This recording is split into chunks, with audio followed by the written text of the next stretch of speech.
ઓમ શાંતિ મિત્રો, આજે આપણે અંદરજો અને ગેંગડાની ફાંકી બનાવવાની છે। અંદરજો મેં સાફ કરી લીધો છે। એ કચરાવાળો હોય છે અને આપણે સાફ કરવો પડે છે, તો મેં સાફ કરી લીધો છે।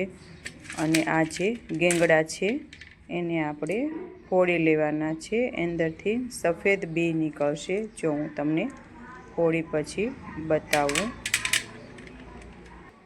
જો આપણે આ રીતે ગેંગડા બધાય ફોડી લેવાના છે। જો હું તમને આ રીતે બતાવું, જોશથી આવી રીતે આ મેં પીંડો લીધો છે। તમારી પાસે આવો પીંડો ન હોય તો તમે હથોડી કે પાણાની મદદથી પણ કરી શકો છો। જો આ રીતે આવી રીતે બધા બી આપણે કાઢી લેવાના છે। આ રીતે આપણે કાઢી લઈએ। આ આપણે ગેંગડા અને અંદરજો તૈયાર થઈ ગયો છે। બધા ગેંગડા મેં ફોડી લીધા છે। હવે આપણે ગેંગડાને પહેલાં શેકી લઈએ, પછી આપણે અંદરજોને શેકવાનો છે। ગેંગડા આપણે ઘીમાં શેકવાના છે। હું તમને બતાવું। મેં ગેસ ચાલુ કરી દીધો છે અને એક બાઉલ મૂક્યું છે। એમાં આપણે ગાયનું દેશી ઘી લેવાનું છે। હવે એમાં આપણે ગેંગડા હતા એમાં નાખી દઈશું।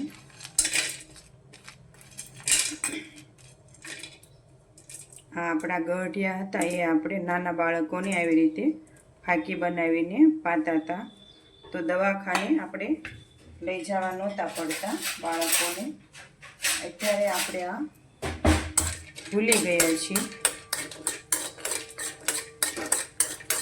તો તમે પણ નાના બાળકો હોય તો તમે પણ આ રીતે ફાંકી બનાવીને પીવડાવશો તો તેને દવાખાનાનું પગથિયું નથી ચડવું પડતું।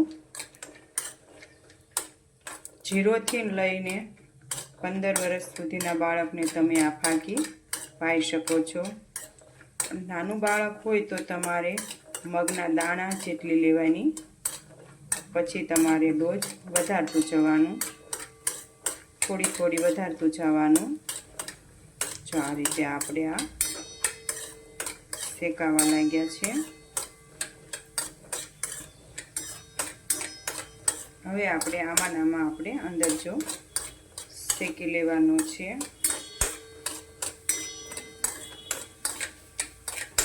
જો આપણે અંદરજો હું એમાં જ શેકી લઈશ। જો તમારે અલગ શેકવો હોય તો પણ તમે શેકી શકો છો। અંદરજોને શેકાતા વાર નથી લાગતી, એટલે આપણે પહેલાં ગેંગડા શેક્યા હતા। આ રીતે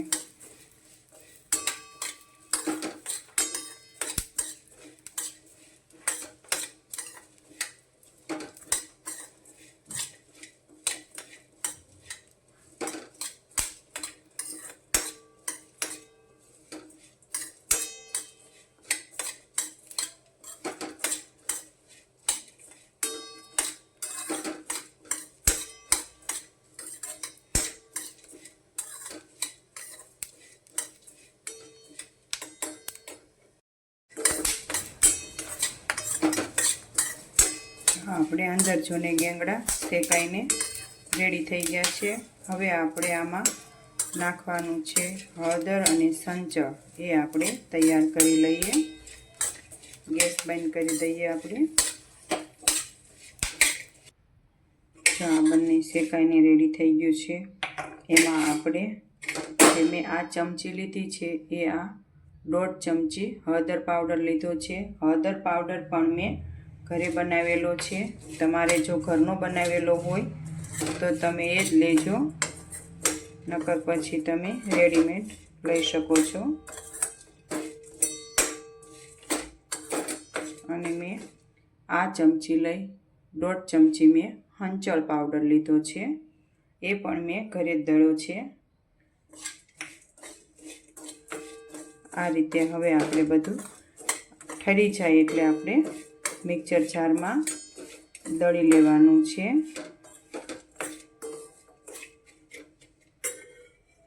હવે આપણે આ મિક્સર જારમાં લઈ લઈએ।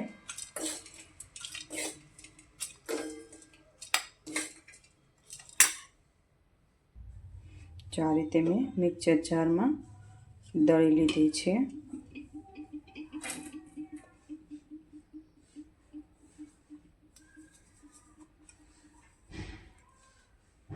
હવે આપણે આને હાવ ઝીણો આંક હોય એની વડે આપણે ચાળી લેવાની છે.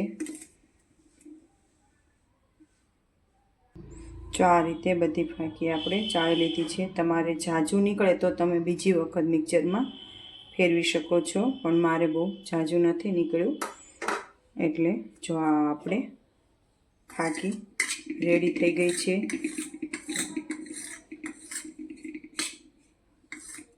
છ મહિનાનું બાળક હોય ત્યાં સુધી તમે વરસ દિવસનું કે 6 મહિનાનું બાળક હોય તો એને વધારે કડવું લાગે છે, એટલે તમે એને માતાના દૂધમાં જરીક અમથી મગના દાણા જેટલી લઈ અને તમે નાના બાળકને પાઈ શકો છો. તો નાના બાળકને પણ પાચન શક્તિ વધે છે અને તંદુરસ્ત રહે છે. આ આપણા પહેલાંના ગઢિયા આપણને કહેતા હતા. તો મેં આ રીતે આ અંદરજો અને ગેંગડાની ફાંકી રેડી કરી છે.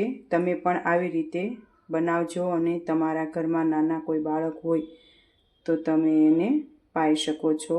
પછી તમે વરસ દિવસનું થાય પછી તમે એને પાણીમાં લઈ અને પાઈ શકો છો.